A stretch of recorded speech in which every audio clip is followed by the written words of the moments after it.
Ladies and gentlemen, welcome back. This is The Economy. Lately, I'm Anthony Smith, Chief Economist here at FreightWaves, and I'm joined by the one, the only, the man that makes this happen, South Turk. This is all your fault. What? Yeah, it's all your fault this show happens. What? Yeah, well, we can end that real quick. No. We're here now. Let's do it. Yeah, let's do it. All right. So there's been a lot that's happened. Yeah, we've been gone for a while.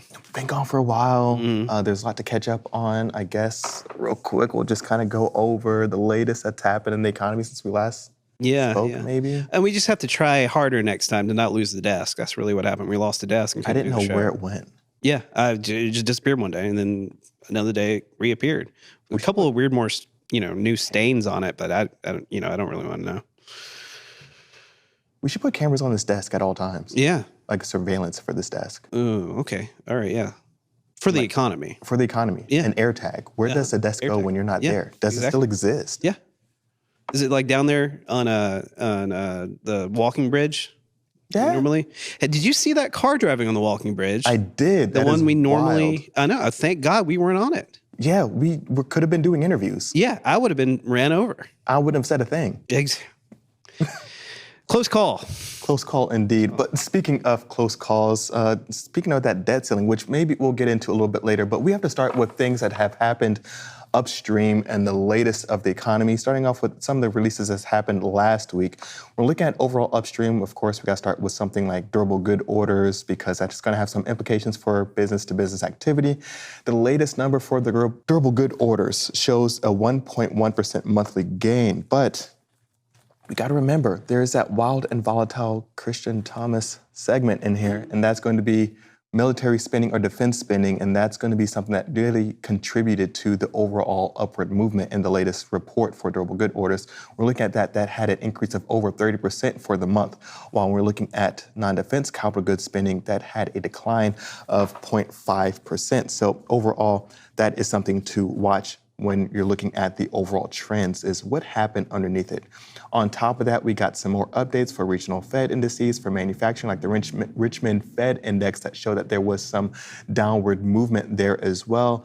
We're looking at things across the board. The Chicago PMI also showed that there is some contraction now, reading at a 40 print overall for the month. Also, looking at the ISM PMI, we saw there that there was some contraction there as well, now showing that the overall PMI is reading at 46.9 percentage points. Within the report, we also saw that new orders are down to 42.6 and backlog of orders at a staggering, lowly 37.5. So even the backlogs are starting to really be drawn down, showing really too long don't care. What you really want to know about manufacturing upstream is that there are a lot of contractions going on, and that really there are not a lot of catalysts showing that there's going to be a lot of increase in overall manufacturing activity here in mid-2023. The other big thing that we saw that got released last week was the PCE index, the personal consumption expenditures, which is really the Fed's preferred method to gauge inflation overall, showing that inflation remains sticky and that it's still kind of sticking around and here to stay, a little bit more stubborn.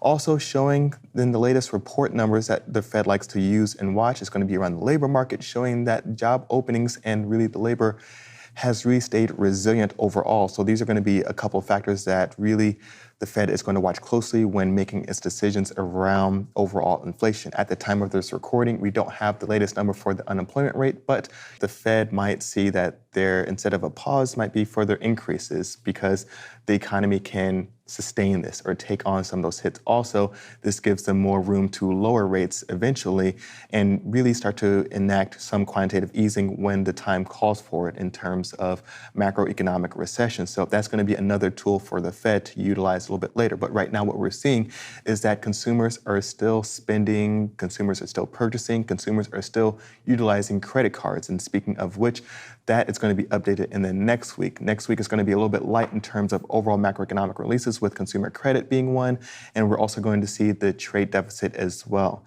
When we're looking at overall trade, South, guess what? We're importing a bunch of stuff, but we're not really exporting a whole lot except for maybe TikTok videos. Yeah, well, it's better than being in a trade war, if I know anything.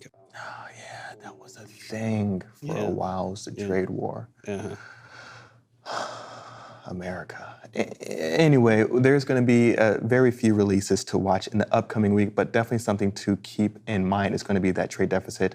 As I mentioned, also looking at the initial jobless claims, we've seen it recently hover around the 230,000 mark, but again, this is one that can have sudden jumps and increases.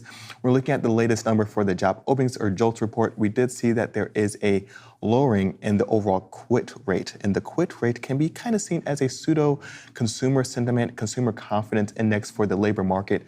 The lower the quit rate, the less certain maybe some consumers are feeling about their prospects of finding a new job.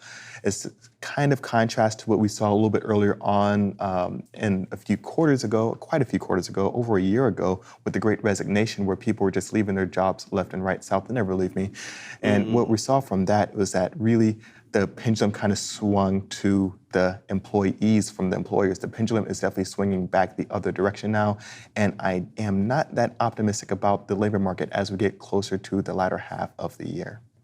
Okay, that sounds fun. Yeah. I mean, also then there's the debt ceiling as well. That is approaching us. Yeah. Slowly but surely.